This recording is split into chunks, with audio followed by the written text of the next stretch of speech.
Vamos começar aqui a ver as coisas da aula. É, Tá ruim, tá ruim. Vamos lá. Aqui no Canva, certo? Eu tenho um link para a plataforma que a gente vai usar a partir de agora no semestre, que é esse Google Colab, tá?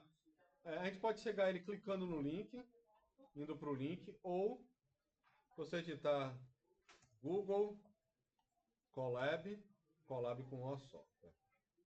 Ele acertou aqui. É Google que é com dois Os. Tá? Ele vai abrir, se a gente chegar a esse aqui, ele vai abrir essa página daqui pra gente. Vê se vocês conseguem acessar por aí. Eu pesquisei Google Colab, ou então vai aqui nos módulos, tem o link aqui que a gente vai chegar no mesmo lugar. Ó. Pronto, tá aqui. Ele vai chegar nessa página daqui. Eu não lembro se vocês têm que ativar. Você tem que estar logado com sua senha Google, tá? Com alguma senha de Gmail, de YouTube, de algum serviço Google. E ele vai aparecer essa página daqui.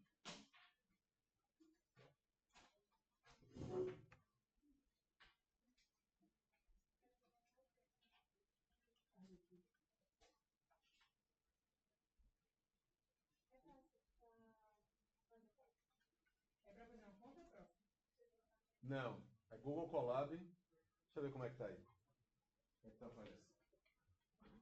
Você vai ter que entrar com a senha do Google, né? Com a senha do Google. Google Colaboratório, é isso aí.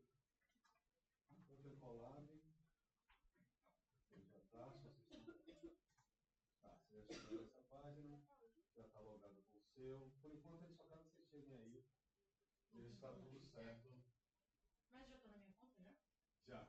Aqui esse jeito aí. Aí só, certo? Vamos abrir um novo. Aqui a gente vai abrir, ó, novo notebook. Aqui embaixo. Novo notebook. Sabe que chamar computador de notebook é só no Brasil, né? É laptop o nome desse computador. Notebook é um bloco de notas só. O novo notebook é aqui embaixo, cadê? Aqui, ó, tá vendo aqui? Nessa tela. A gente cria um novo. Você pode abrir elementos existentes. Notebook é uma forma de trabalhar com Python, tá? Você pode trabalhar isso. Isso aqui é um ambiente online. Você pode trabalhar com isso também no seu computador. Pode instalar alguns recursos extras do Python e trabalhar com esse formato de arquivo.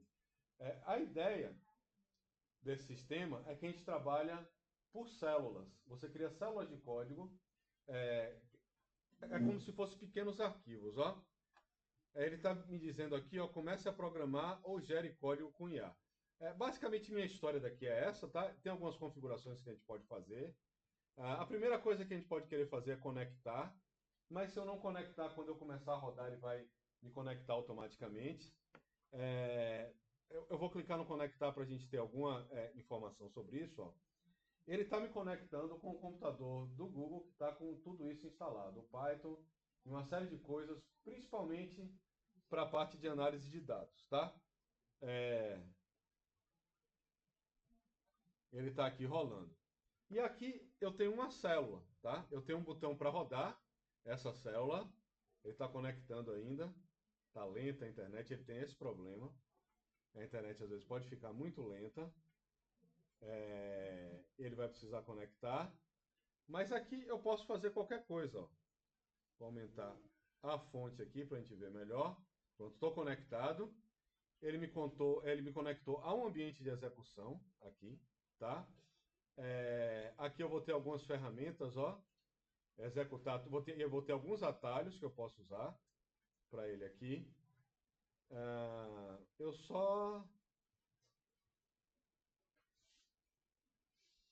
Deixa eu diminuir aqui um pouco esse zoom para enxergar dele todo aqui. Ainda mais.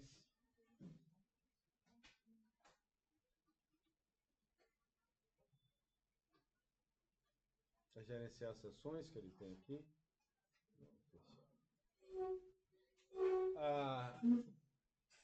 Primeiro, para organizar a nossa vida, a gente vai... ele tem uma extensão diferente, ó. Ele tem, em vez de ter ponto .py, é ponto .ipynb, a extensão desse tipo de arquivo.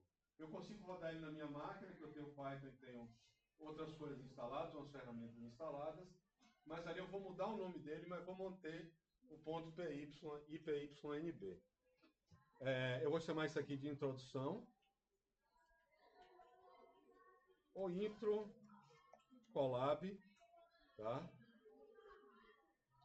E basicamente o que eu tenho aqui é um ambiente online de programação em Python, dentro dessa lógica desse arquivo ipynb. No nosso arquivo comum, a gente escreve o código todo ali no arquivo texto e a gente roda ele todo de vez. Aqui eu tenho células. A primeira coisa que ele tem ali para mim aberto é uma célula Python, uma célula que eu consigo rodar em Python. Se a gente escrever qualquer coisa aqui, ó, print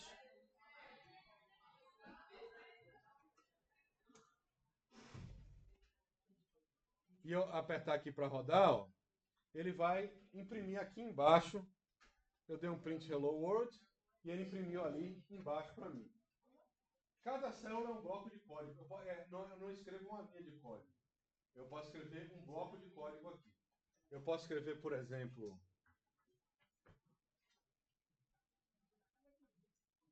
criar uma variável aqui chamada de nome. Vai ser igual. Eu estou usando aspas simples aqui, mas basicamente o que eu estou fazendo é criando uma variável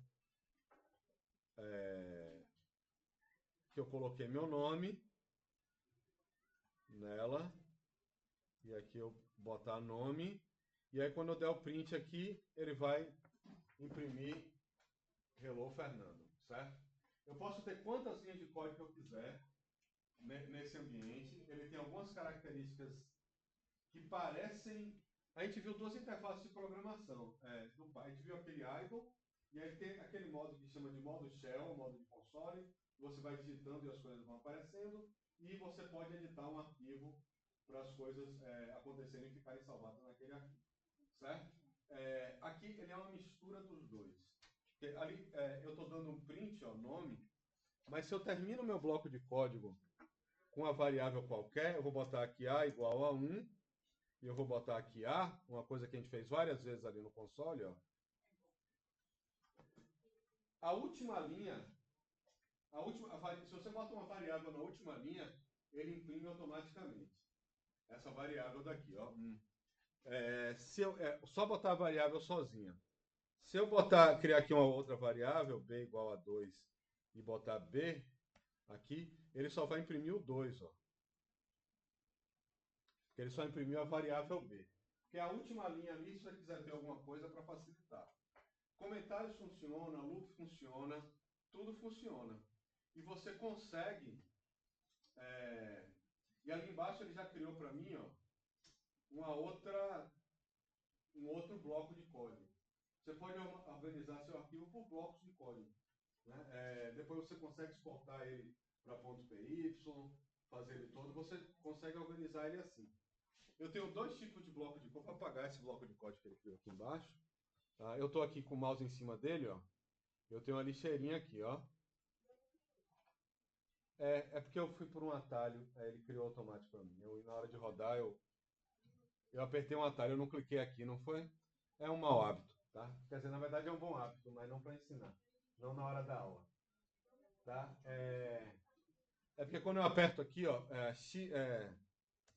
Shift Enter, ele roda para mim. Isso daqui é automático. E quando aperta Shift Enter, por padrão, ele cria uma nova célula embaixo. Eu não cliquei aqui no botão de criar por força do hábito, tá?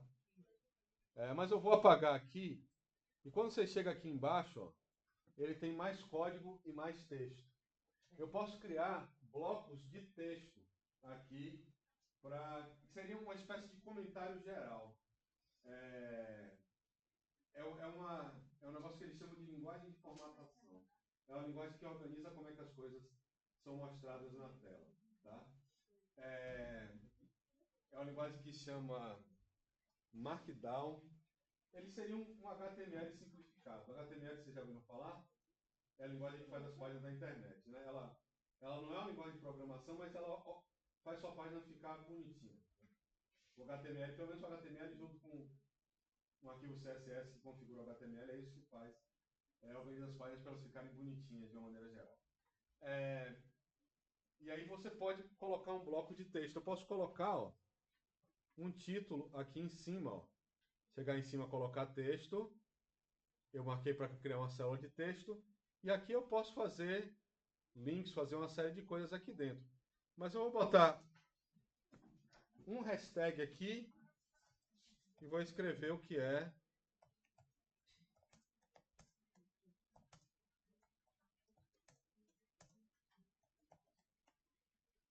ok? E aí vou rodar também essa célula. Eu vou apertar Shift Enter e vou rodar essa célula e ele vai dizer que a introdução ao Google Colab. Eu posso escrever qualquer texto ali. Agora ele tem uma sequência. Isso que eu fiz aqui, que eu coloquei um hashtag na frente, isso aqui não é Python, tá? Isso aqui é uma outra lógica. Um hashtag significa o maior título dele.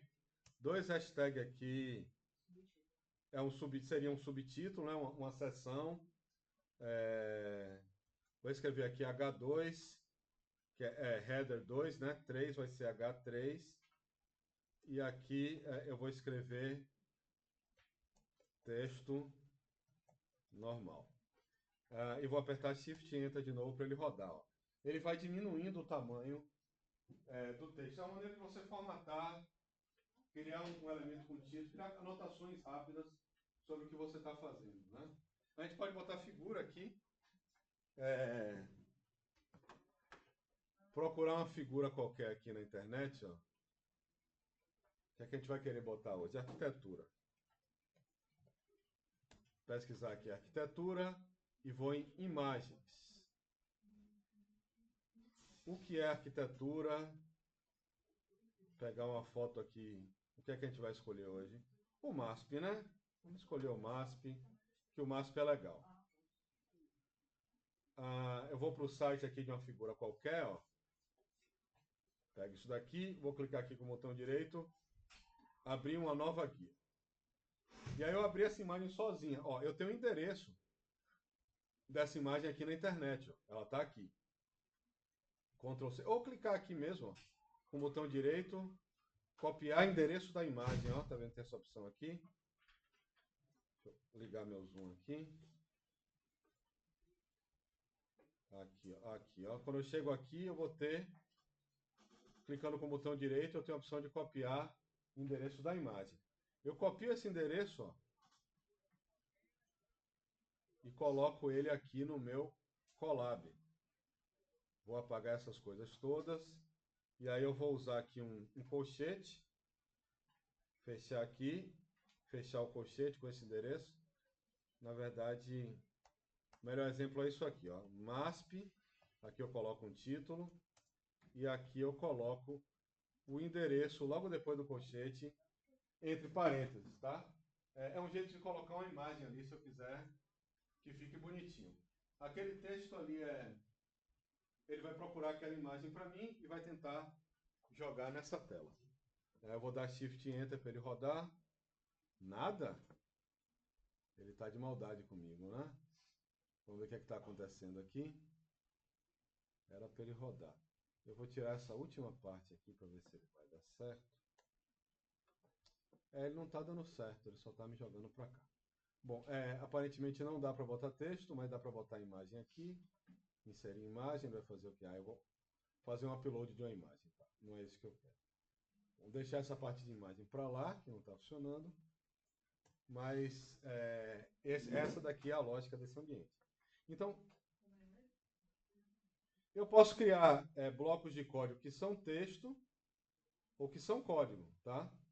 Código ou texto. Eu posso criar esses dois tipos de coisa. E aí eu vou organizando, eu consigo organizar um pouquinho melhor o que eu estou fazendo. Certo? A gente pode fazer tudo que a gente quiser, que a gente fez no outro ambiente, a gente consegue fazer aqui online sem precisar instalar nada. Qualquer daqueles algoritmos, ó, colocou aqui dentro, rodou, ele vai funcionar e vai jogar os resultados, tá? Geralmente a gente não usa muito aqueles inputs.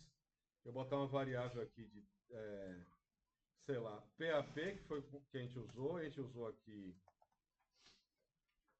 float, input. Outra coisa que é legal desse ambiente, ele é um pouco mais profissional do que o que a gente estava usando, o idle.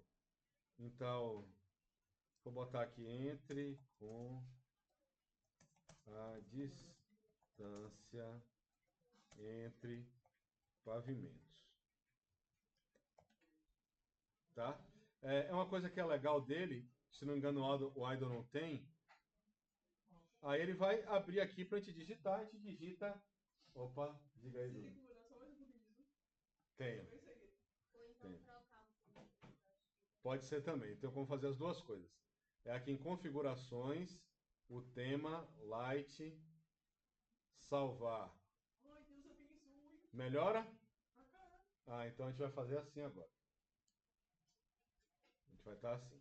Então aqui eu vou continuar com isso daqui, ele vai fazer a mesma coisa, né? Eu vou botar aqui 2.1.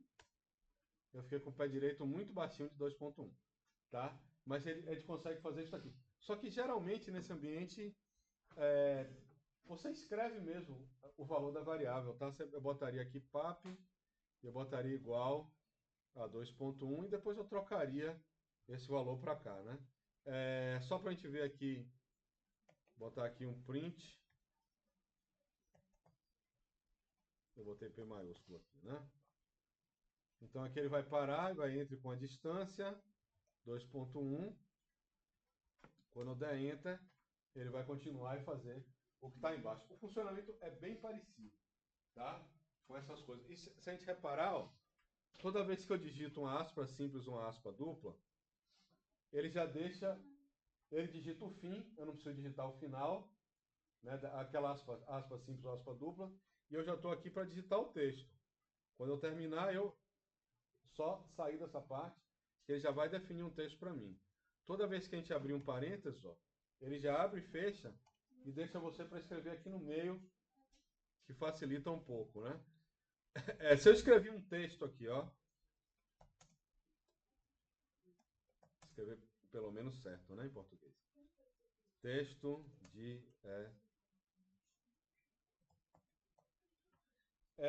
eu escrevi aqui um texto de exemplo, só que eu esqueci de botar ele entre aspas, aspas simples ou aspas duplas, certo? Aí eu teria que, no outro ambiente, eu teria que voltar com o meu cursor até o início, ou no final digitar uma aspa, voltar para o início para digitar outra. Aqui eu consigo fazer isso, ó. Eu seleciono o meu texto e digito aqui aspa dupla. Como ele é esse caractere que na programação você vai usar para abrir e fechar, ele vai facilitar a sua vida. Se eu estiver escrevendo um outro exemplo que a gente viu, cota init, tá? Aí eu vou fazer igual ao quê? Input e vou escrever, sei lá, digite a cota inicial, certo? Só que eu teria que pegar esse input e transformar ele num float, certo? E aí eu posso fazer a mesma coisa, ó. Seleciono meu texto todo, clico no parênteses, ele já abre e fecha, e eu venho aqui e coloco o float. Ele colore legal, ele tem uma interface legal. Eu vou imprimir esse cota init também, embaixo, só para a gente ver como é que ele acontece. Aqui eu vou dar... Pô, vou botar cota, escrever só, né? Cota init, porque... Dá conta, né? Obrigado. Cota inicial, e ele vai imprimir ali porque é a última linha desse bloco, certo? Quando está uma variável ali solta na última linha, ele vai mostrar na tela. Aquela outra ali do piso a piso, ele não vai, ele vai mostrar porque está dentro de um print. Está diretamente dentro de um print. Então esse é o ambiente, tá? Entre com a distância entre pavimentos, 3 Enter, digite a cota inicial, 0 Enter, tá aqui. As coisas todas entraram ali. certo? Isso aqui está salvo online automaticamente, tá? Mas você consegue escolher o 10? Oi? Para a cópia inicial ali? Ah, você botou 0? Botei zero, é só qualquer exemplo, né? Qualquer exemplo dessas coisas. Isso aqui ele já está salvo automaticamente, tá? Se você for olhar no seu Google Drive, no Google Drive dessa conta daí, vai ter uma pasta lá, chamada Colab Netbook, Colab Notebooks, se não me engano.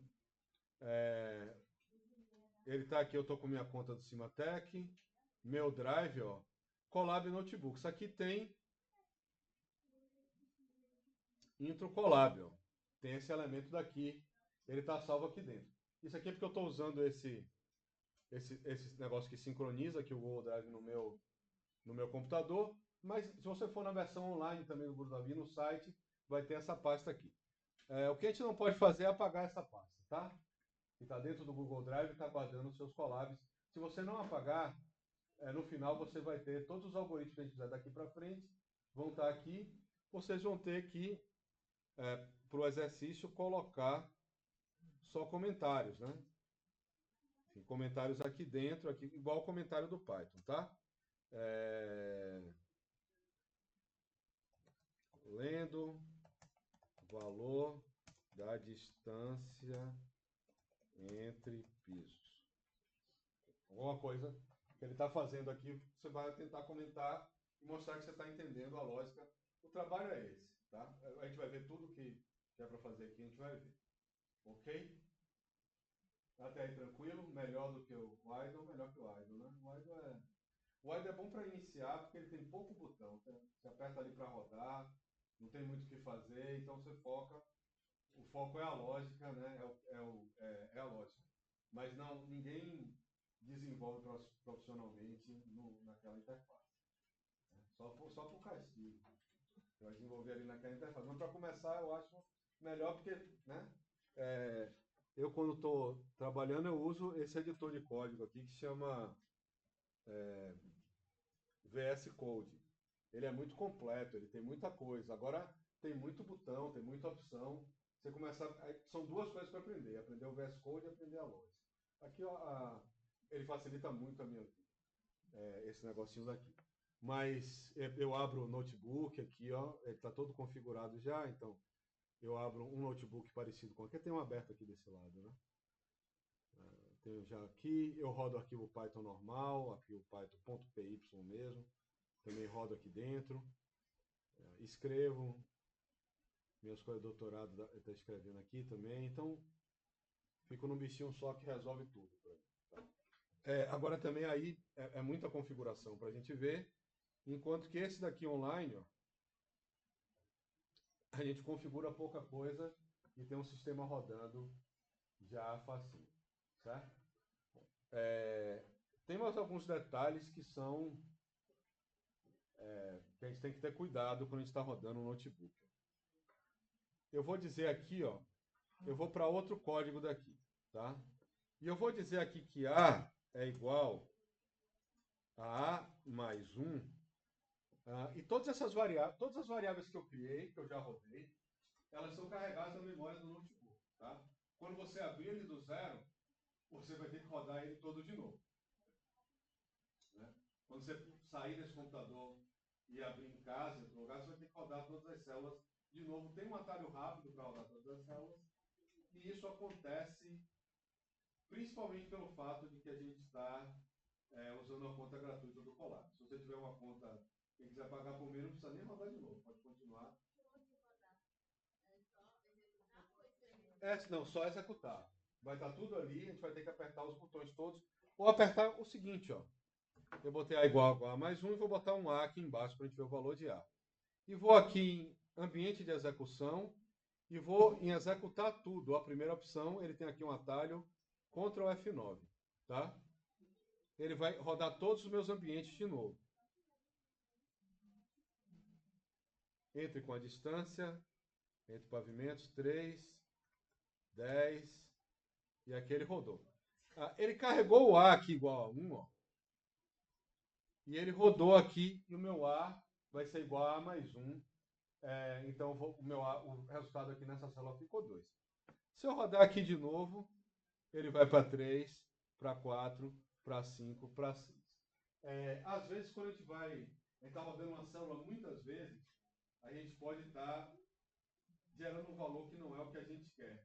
E às vezes a gente tem que voltar, fez alguma alteração, está alguma coisa estranha, a gente vai para o ambiente de execução e vai executar tudo, ou até reiniciar a sessão. Que é isso daqui, botar uma reiniciar a sessão, ele vai zerar tudo, ó. Ele zerou todos os meus ambientes. Ele está com a saída. Eu tenho que reiniciar a sessão e executar tudo. Ele não tem... tem alguma coisa aqui que ele não tem, que eu gostaria. Mas eu posso interromper, tá? Reiniciar a sessão e executar tudo. Ou simplesmente primeiro reiniciar, depois executar tudo. Ele está voltando para esse ambiente aqui da gente, tá? Aqui eu vou ter que digitar alguma coisa. 4 metros, 2. E aí ele vai fazer as coisas que a gente precisa. E aí ele rodou e está doido, certo? Esse é o principal ambiente de trabalho de ciência de dados, inteligência artificial.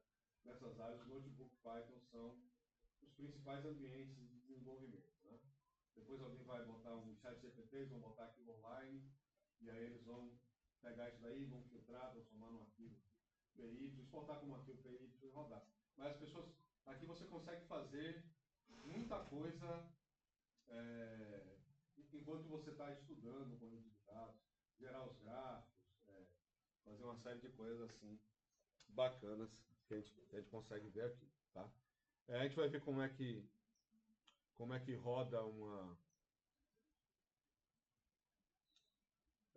como é que a gente gera alguns comandos. Bom, a coisa toda vai funcionar do jeito que a gente sempre trabalhou, sendo que eu tenho esse código aqui que eu posso rodar ele todo de uma vez, ou posso rodar ele parcialmente, passo a passo, né? Célula por célula, independente. Eu posso rodar essa daqui, por exemplo, pular essa daqui, rodar de baixo. Você pode fazer essas coisas em ordens diferentes, sendo que ela tem que respeitar algumas coisas. Por exemplo, se eu reiniciar minha sessão, ó,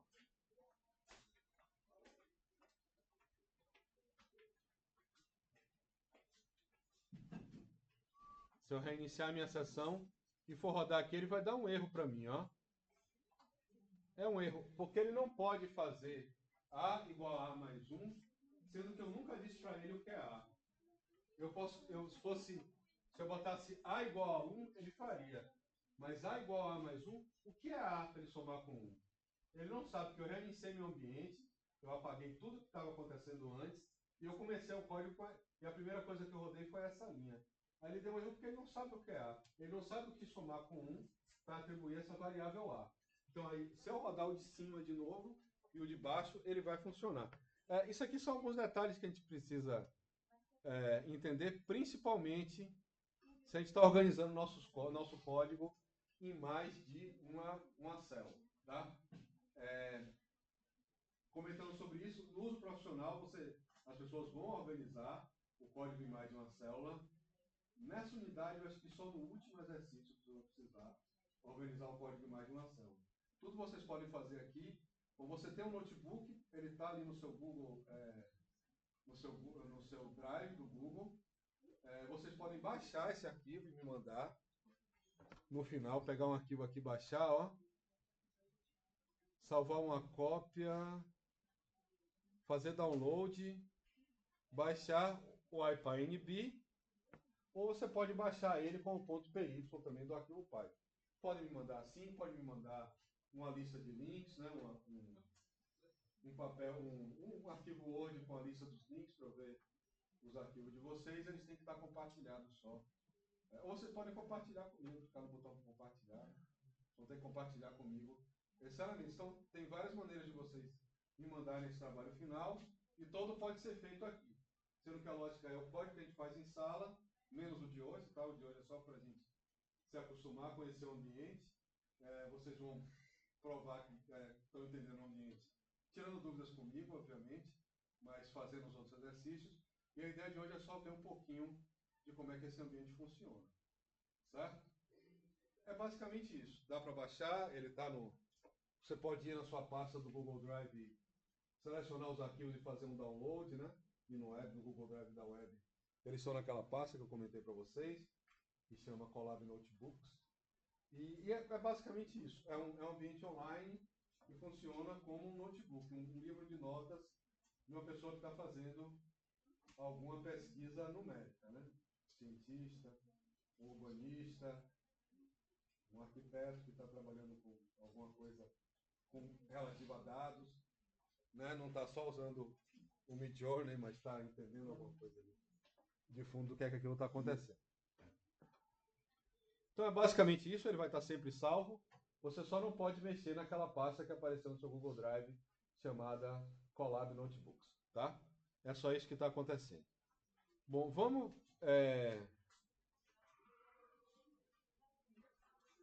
Isso aqui eu vou apagar. Esse negócio aqui do meio. Se vocês quiserem, podem deixar. Ou se vocês quiserem, vocês podem, ó.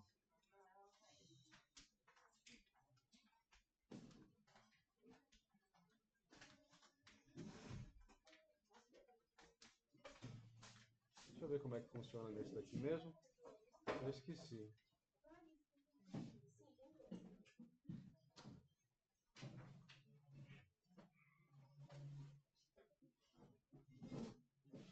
Como aqui é editar?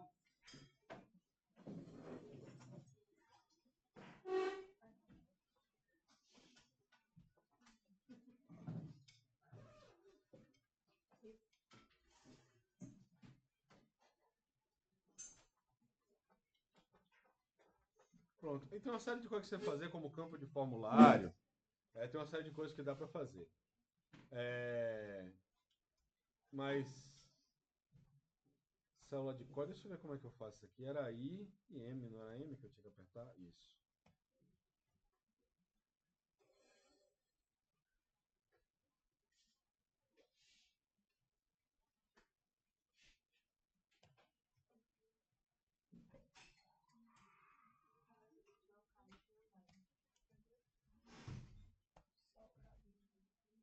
Ele tem uns atalhos que são diferentes do que eu estou acostumado.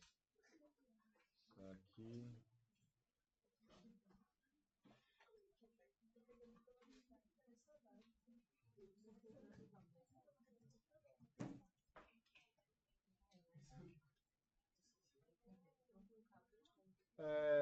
Bom, basicamente é isso. Eu vou apagar essa célula aqui do meio.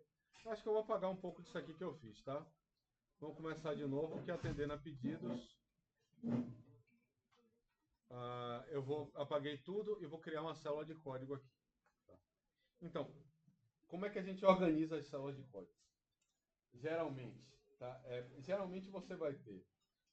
Se eu precisar instalar alguma coisa do Python aqui, a gente não vai ver isso hoje, mas vai ver em outras aulas, instalar algum conjunto de bibliotecas extra do Python. Se eu quiser trabalhar com arquivos GIS, que a gente vai ver, minha primeira célula seria uma célula de instalação. Ela vai ser um pouquinho diferente do que está acostumado, um outro comando e tal. A minha segunda célula, geralmente, vai ser uma célula de importação. Eu vou importar as bibliotecas que eu estou usando. Hoje a gente não vai importar biblioteca nenhuma, tá? A terceira, eu posso fazer de entradas. Colocar alguma entrada, algum elemento de entrada. Em vez de eu fazer aquele input, não sei o que, eu posso simplesmente colocar uma entrada. Eu carrego minha entrada, rodo ali e depois tem uma célula de código. É uma organização bem simples. Então não vou fazer nenhuma instalação e não vou fazer nenhuma importação de biblioteca. Pelo menos não por enquanto. E vou trabalhar com a célula de entrada. E a fórmula que a gente vai aplicar, ó, a gente vai criar aqui duas formulazinhas que são as fórmulas dos recuos progressivos. Certo? Cadê? Vamos lá dar um Ctrl F aqui, né? Ctrl F recuo. Para chegar mais rápido. Não foi? Talento do zoneamento, zonas de uso, zonas de interesse especial, MCE.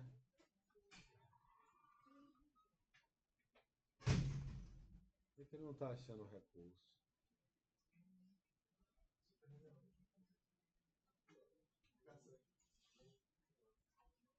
Isso aqui é a LOUS, tá? Lei do uso do solo de Salvador. E aqui a gente tem as fórmulas dos recursos.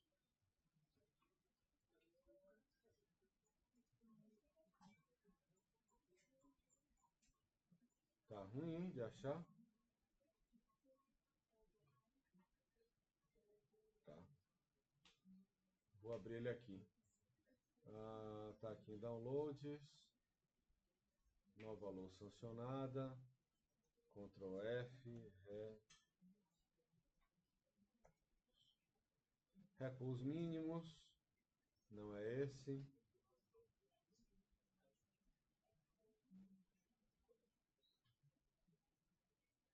Cadê a fórmula de recuo progressivo?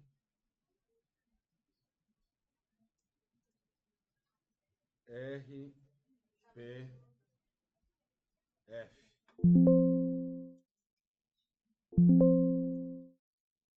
Nada? Tô ruim de achar as coisas aqui.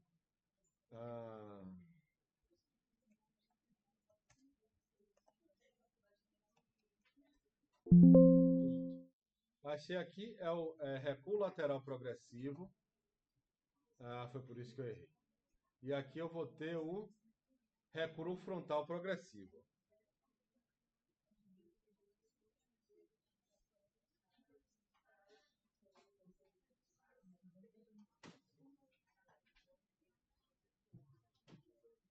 Tá. O que é que eu vou ter que calcular aqui?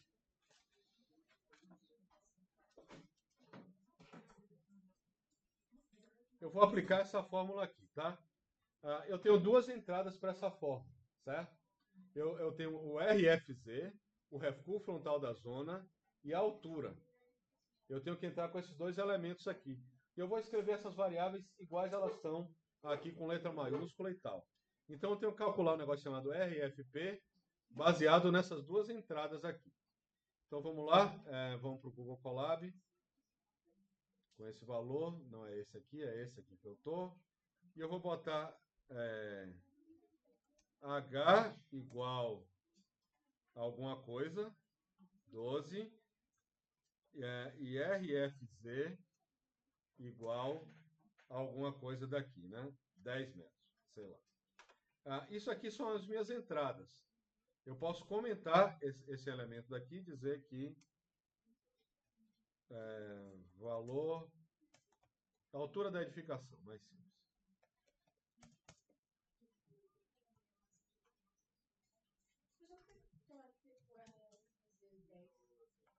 Eu botei qualquer valor aqui. Depois a gente vai alterar. E aqui é recuo da zona.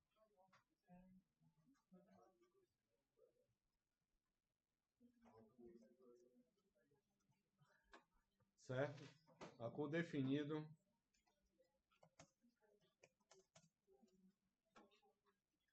Tá? E aqui eu tenho dois valores quaisquer. Certo?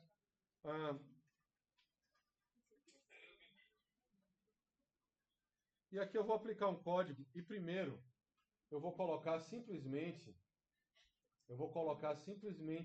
pegar aquela fórmula, esse aqui é recuo frontal progressivo, é assim que ele usa, RFP, não é isso? Vamos aqui. Eu estou aqui nesse de cá, nova lousa aqui. Então o que é que eu tenho aqui? A fórmula é essa daqui, ó. O RFP, o recuo frontal progressivo, ele vai ser o RFZ mais 0,4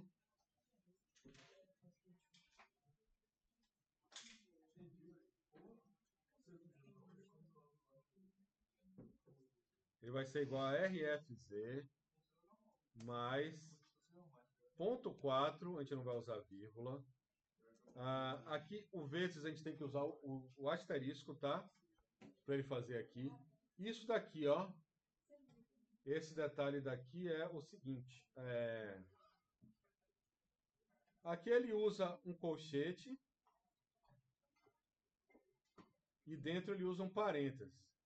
Aqui a gente não vai usar colchete, tá? Colchete no Python, a gente viu na aula passada, é para definir lista.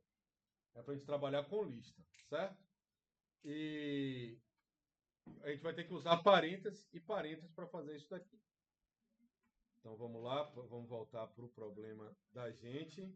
Então, parênteses H-12, eu vou ter parênteses, parênteses H-12. Isso aqui vai estar dividido por o que mesmo? Esqueci. Dividido por 3. Pronto. É isso daqui que a gente tem que fazer para ele funcionar, tá? Dividido por 3. Ok? Se eu rodar essas duas coisas, ó, se eu rodar isso daqui e rodar isso daqui, depois eu tenho que imprimir o resultado, né? RFP, eu não vou usar nenhum print para fazer isso aqui. Ele me deu aqui que é 10, tá? Ele me deu exatamente o valor da RFZ, certo? Bom, por que que ele deu isso?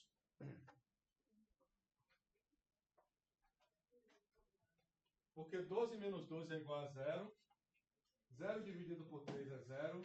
0 vezes 4 é 0, tá? Então ele manteve esse valor daqui, né? Ele não fez nada com... Vamos botar um número mais alto. E ele retornou exatamente o RFZ. Ele retornou só o RFZ. Que RFZ mais 0 vai dar aquele valor ali de cima. Isso daqui, ele até que funciona, sem a gente mexer em nada. Se eu mudar a altura do meu edifício aqui para 18 andares, isso aqui não é tirar de zona nenhuma. Eu rodo isso aqui de novo, para ele fazer a conta com essas coisas, e rodo esse aqui de baixo. Já deu 10,8 aqui. Ele já aumenta um pouquinho. E assim, à medida que a gente vai aumentando, a gente vai vendo o que é que está acontecendo com esse recurso. Tá? Tem uma situação que ele vai dar uma coisa muito esquisita aqui. Você pode argumentar, vocês não vão cair nesse erro, porque vocês só vão rodar esse algoritmo se a altura for maior do que 12, certo? Se não for menor do que 12, o resultado tem que ser esse daqui. Quando ele é exatamente 12, ele dá isso daqui. Mas tem uma situação que ele dá um resultado bem esquisito.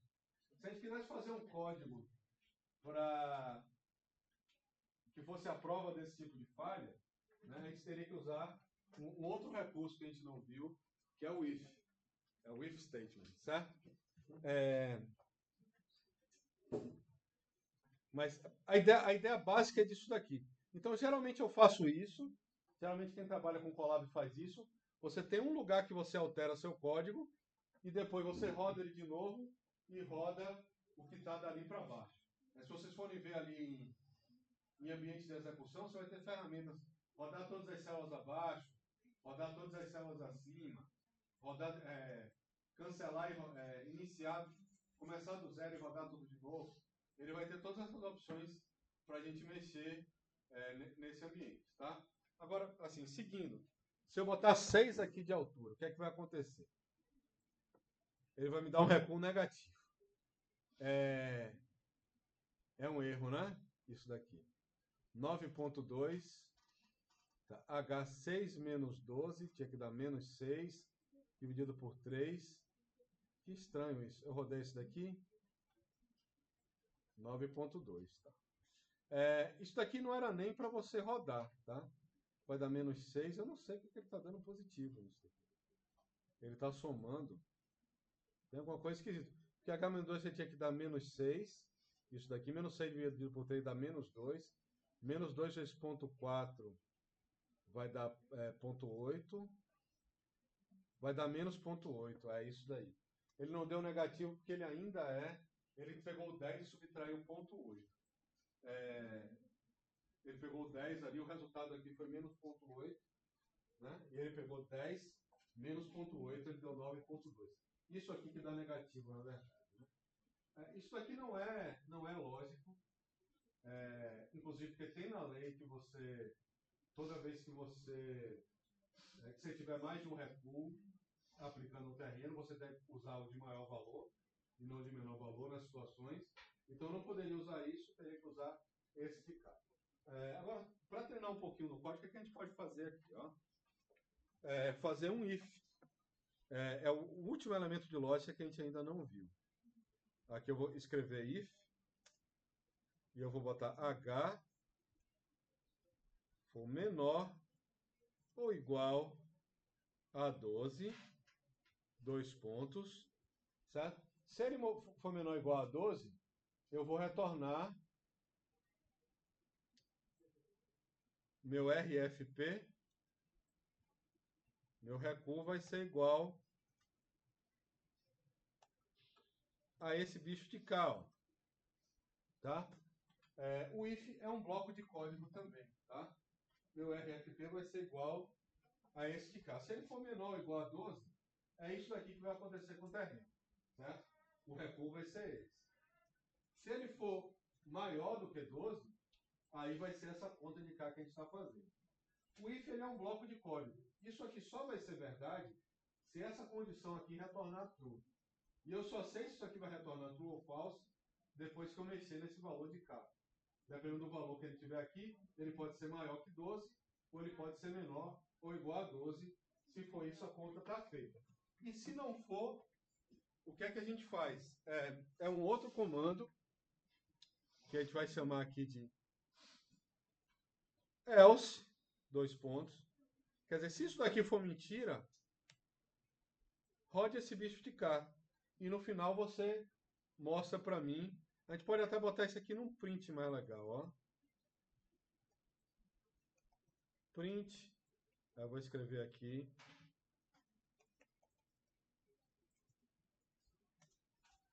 E aqui eu ponho uma vírgula e fecho esse bicho cá.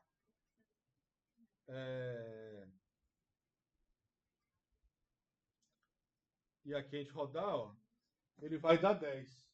Porque 6 é menor que 12, e eu botei que aquele recuo frontal progressivo vai ser o recuo da zona mesmo.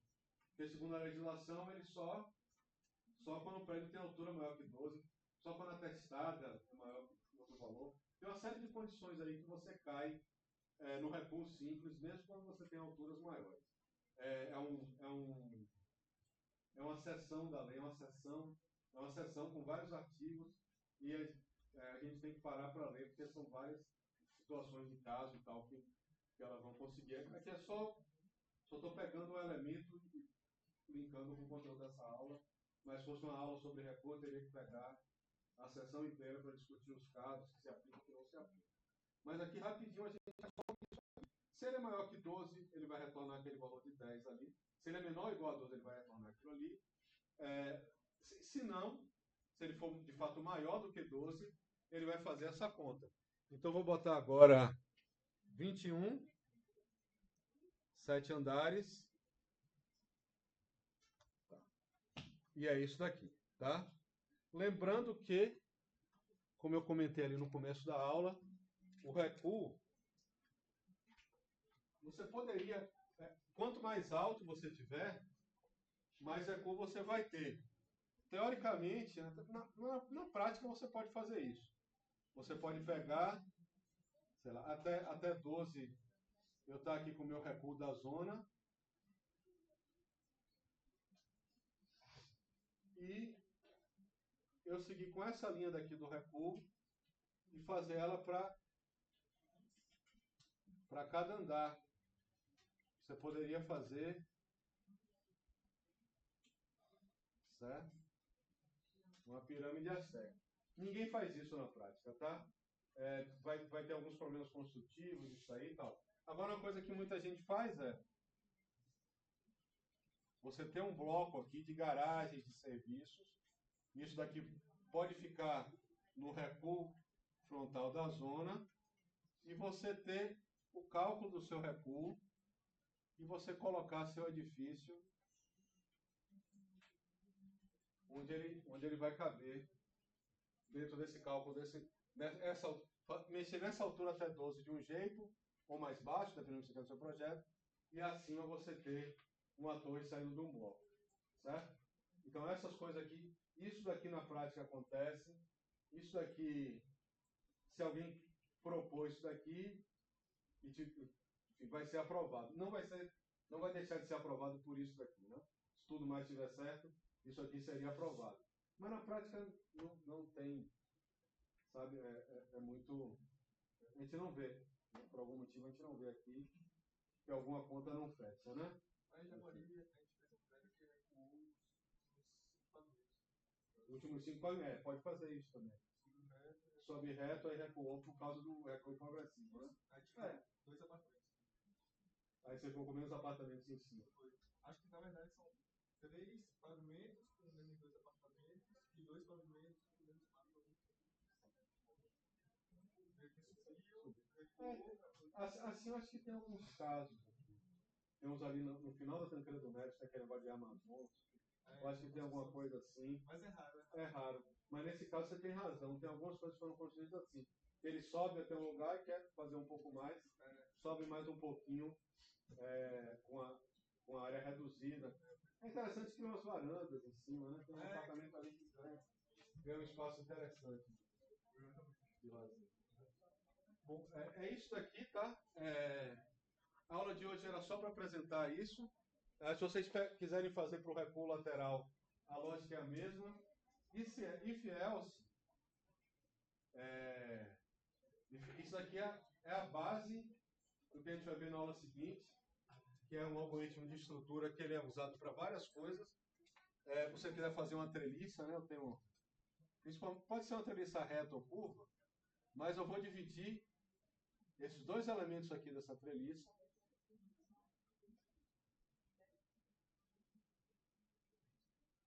e vou ter que ir alternando esses elementos, tá? Para criar essa diagonal parametricamente. E a gente vai usar um if else mesmo. Se alguma coisa acontecer, você vai para a parte do bando de cima. Se alguma coisa não acontecer, você vai para o bando de baixo e você vai alternando esses elementos daqui, tá?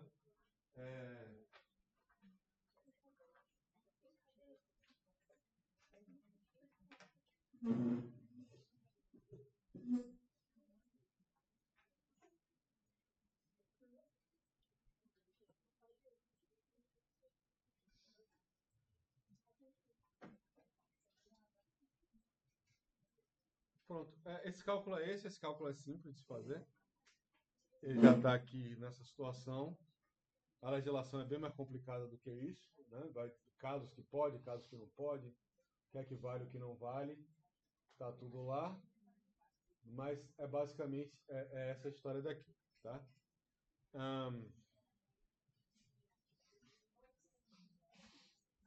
Deixa eu ver o que a gente pode... Tem um pouquinho de aula, tá?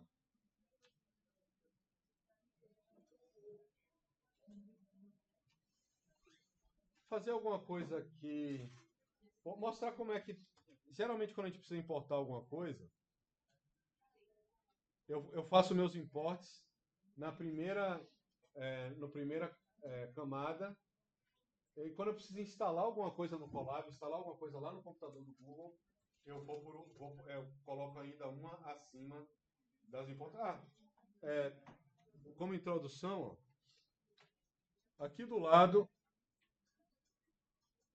eu tenho uma série de coisas, inclusive quais são os arquivos que eu tenho aqui na minha pasta. Quando eu abro, ele tem aqui alguns exemplos de dados, ó. California Rousing, MIST, ele tem alguns arquivos aqui que a gente poderia abrir e fazer test train, ele já está... são uns arquivos famosos aqui. Eu consigo ter acesso à minha página do Google, ao meu drive do Google, e conseguir puxar arquivos que eu tenha lá. Base de dados, arquivo do Excel, do arquivo CSV principalmente, a gente consegue fazer as coisas para lá. Aqui eu vou ter...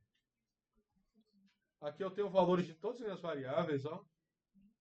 Aqui nesse xzinho aqui, eu consigo ver quais são as variáveis que estão carregadas, ó. Minha variável H, ela está com o valor 21, ela é um inteiro, está aqui como inteiro com 21. Não faz muita diferença, mas o melhor seria isso daqui, ó. Ela é um float com 21. E o recuo frontal progressivo está como 11.2. O recuo da zona está como 10. As variáveis A e B que eu criei e aquele Nando ainda estão carregadas aqui. Aqui eu consigo ver essas coisas. Aqui é localizar e substituir.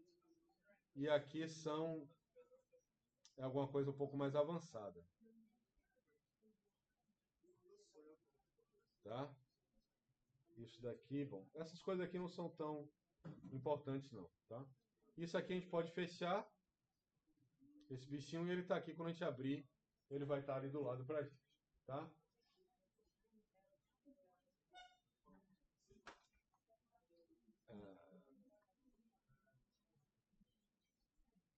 Bom, mostrar aqui dois imports aqui.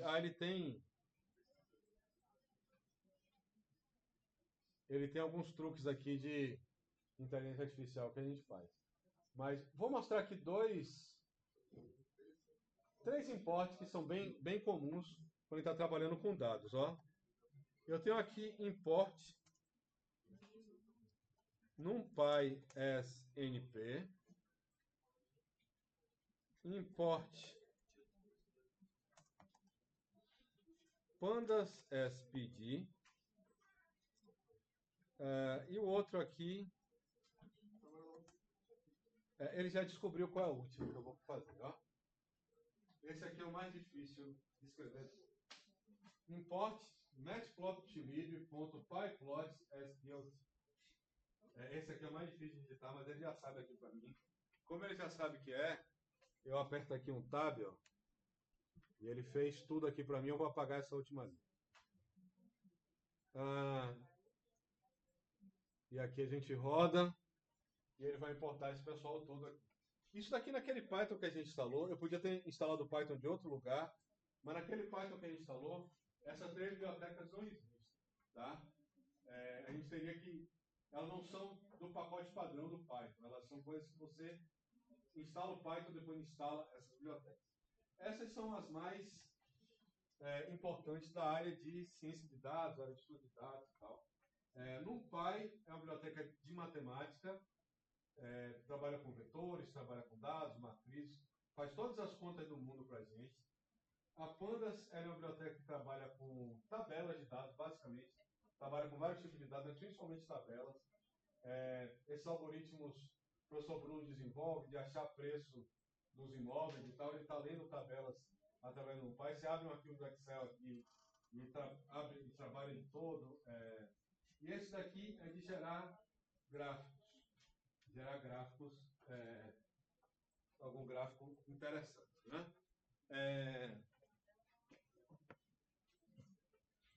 Vamos fazer um gráfico aqui de qualquer coisa, tá? Pegar aqui. Eu vou dizer que x vai ser igual...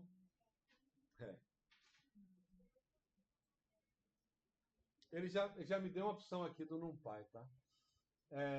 Que ela é bem interessante, mas eu não vou usar essa não. np.arange, e vou botar aqui, sei lá, 10, tá?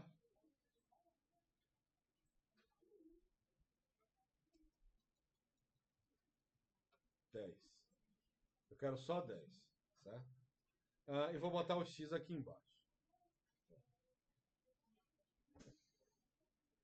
Esse arrange aqui, ele é basicamente o que a gente usou na passada do range.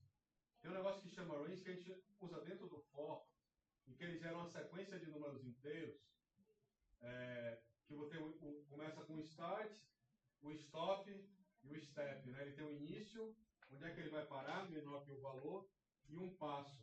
Se eu botasse range 10, ele ia gerar uma série de valores entre 0 e 9. A range 10, ele gera 0 valor, ele vai gerar para mim 10 valores entre 0 e 9 também. Esse daqui eu botei np.arrange porque eu estou usando ele é uma função do NumPy. E eu importei a biblioteca NumPy aqui em cima, ó, como eu botei aqui import as np. Então, dessa biblioteca que eu importei, pegue a função arrange e calcule ali alguma coisa. O negócio dessa função é o seguinte, ó. Eu estou fazendo aqui de 0 até 10 e com o step de 1, com o passo de 1 em 1 entre eles. E naquela versão da aula passada, ele teve que usar um truque, porque eu não podia botar um valor quebrado ali, eu só podia botar valores inteiros no step. Aqui eu posso botar ponto 5, ó. Ele me deu valores de 0 até 9.5, variando de meio em meio. 0, 0.5, 1, 1.5, 2, 2.5, 3, 3.5, 4, 4.5, 5.5, 6, 6.5, 7, 7.5, 8, 8.5 e 9, 9.5. Então aí esses 10 valores aí calculados para isso de cá, tá? Ok, esse é o negócio do x. Eu vou pegar aqui vou botar aqui um valor y e ele vai ser igual a np.simx, tá? E vou botar y aqui, vamos ver se aqui vai dar certo. Pronto. Eu pedi para ele calcular ali o seno de x, tá? Nessa curva, e ele foi pegando. Eu usei np.sim, é o seno, só para fazer um gráfico, tá? Qualquer. Eu peguei a função seno e dá os gráficos mais bonitinhos. E aí, apliquei aqui. Ele pegou o seno de 0 a 0, o seno de meio é isso aqui, e foi colocando todos esses valores ali na sequência, certo? Eu tenho então x e y agora. E aqui eu vou querer fazer um gráfico bem simples. E eu vou botar plt.plot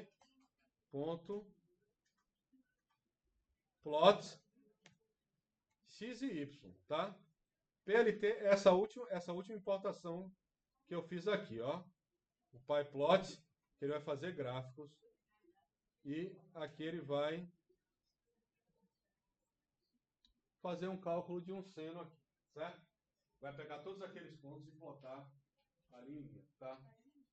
Ó, isso aqui, ó, o que é que eu fiz aqui? Eu criei um array em x, tá? np.arrange. Aí botei 0.10.meio, ele criou essa sequência de números aqui, que começa em 0, termina menor que 10 e caminha de meio em meio, ali, de ponto 5 em ponto 5, certo? Depois eu criei um y, que ele vai fazer um np.sim, né? A função seno ali, podia ser cos também, tá? E depois eu peguei de PLT, daquele negócio ali grande que eu importei chamando PLT, matplotlib.pyplot. Eu chamei, não queria escrever aquele nome todo, chamei de plt.plot, eu criar um desenho, né? Desenho x, y, e ele plotou essa figura aqui para mim. Ele imprimiu essa figura daqui para mim, tá? Oi. Você pode voltar lá para importação? Isso. Tá. É isso daqui, ó. NumPy SNP, pandas SPD e matplotlib.pyplot SPLT. Quando você SPLT. Quando você começar a digitar, ele já vai chamar essas importações padrões. Por que eu estou usando esses três apelidos aqui, né, para essas funções? Porque esses são os padrões dessas funções, tá? É assim que o pessoal na internet, todo mundo usa essa, né? Eu pedi, por que não PS, né, de pandas? Por que não MY de NumPy? Porque é assim que as pessoas trabalham com esse bichinho daqui, tá?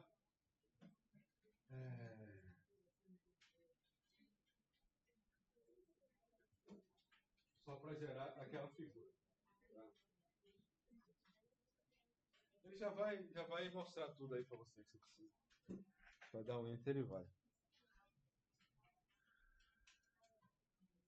Ó, essas duas aqui, essas duas funções, a gente vai usar na hora de gerar os mapas, tá? No trabalho final da unidade. Aquela outra, a gente não vai usar ela tão diretamente, mas usa um pouquinho. A gente tem uma biblioteca especial que a gente tem que instalar para gerar os mapas, lidar com os arquivos shapefile, GeoJSON, os arquivos já referenciados. E a base é isso daqui, né? A base dos gráficos científicos em Python é essa biblioteca daqui. A base do cálculo científico é essa. E essa daqui, eu acho que ainda hoje é a principal biblioteca de manipulação de dados. Pegar uma tabela de dados, carregar, fazer coisas com essa tabela, mexer com essas coisas aí e tal. Essa daqui, a Pandas, é a principal. Tem outra que chama Polars, também, que tem crescido. Mas essa acho que ainda é a principal. Certo. Você rodou o seu suporte? Não rodou. Agora vai. Roda de novo. Roda seus baixos.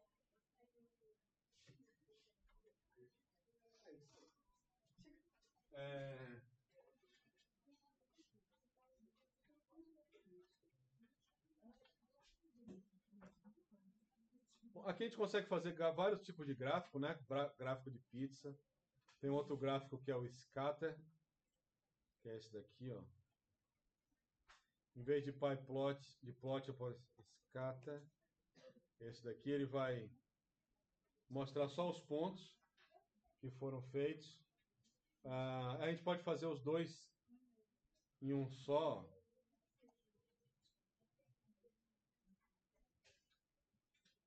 Vou botar aqui embaixo.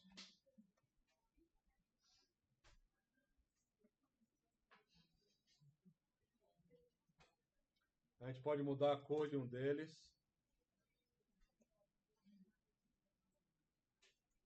Color igual a red. É como texto. Assim.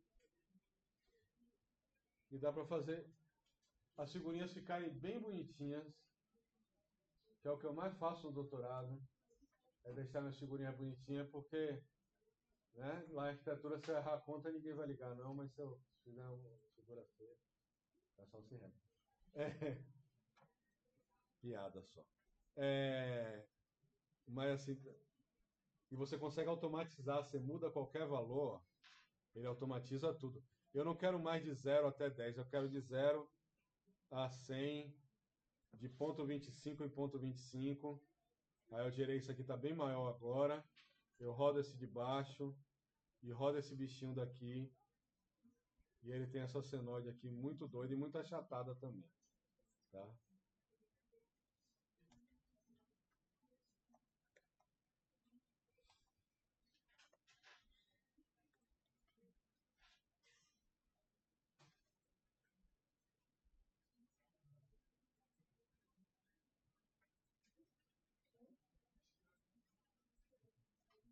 Tá? Essa é a forma mais simples de gerar as figuras, elas não são muito... Eu tenho mais controle lidando com a figura de outro jeito, nessa história daqui. Vamos botar aqui 10, para achar ficar mais legal o exemplo, tá?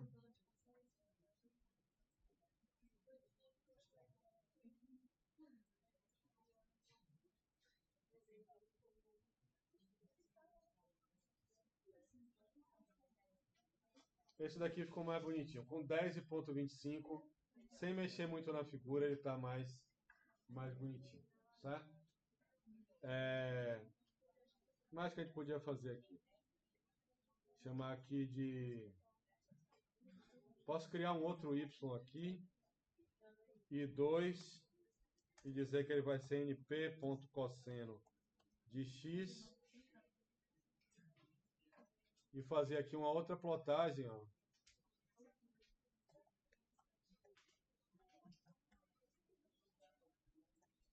Y2. E aí está. Eu tenho o seno e o cosseno aqui agora. Tá tudo certo mesmo? Tá.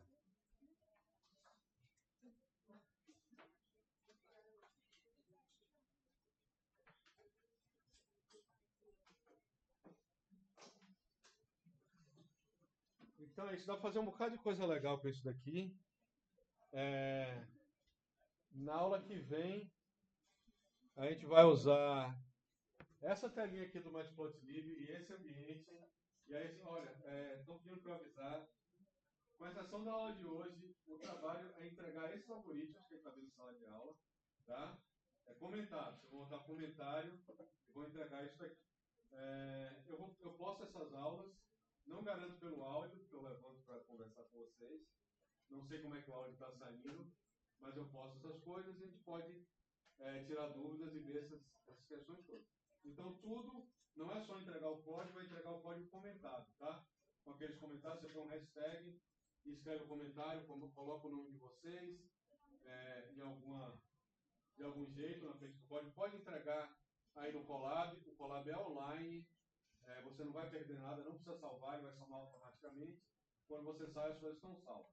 Quando você abre de novo, tem que rodar o código de novo para continuar trabalhando, para ver os resultados e tal. Você vai e roda tudo de novo.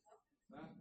E nesse ambiente dá para fazer tudo, dá para gerar os mapas da parte do exercício final do trabalho, dá para gerar os mapas, dá para fazer essas coisas todas. Certo? 21, dá para fazer chamada ainda.